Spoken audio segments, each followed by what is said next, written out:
हाय।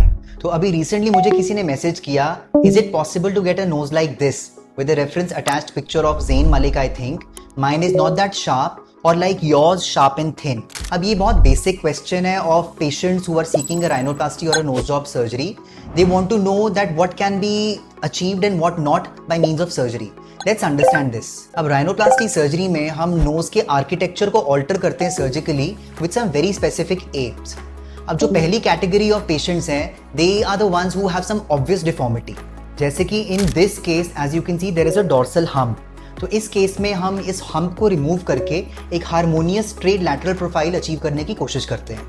और in this case where there is a dorsal depression, इस चीज में हम ऑगमेंट करके डॉर्सम को we try to achieve the same harmonious straight lateral profile.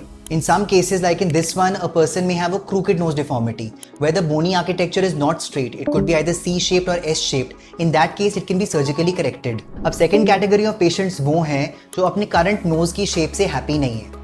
They usually have problem with their nose being too broad or the tip being too broad and not being well defined.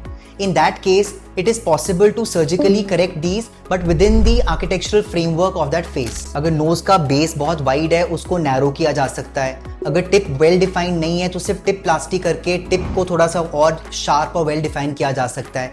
Even there are some non surgical techniques जैसे fillers and other options where the nose shape can be altered. लेकिन ऐसा possible नहीं है that if you bring a reference picture of a celebrity कि मेरा nose इसके जैसा exactly replicate कर दो, that is not possible to be done.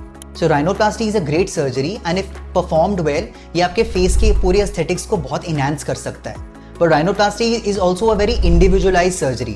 अब आपके फेस के ऊपर आपके फेस के आर्किटेक्चर के हिसाब से what will suit best, this you can better understanding by getting a consultation with a plastic surgeon.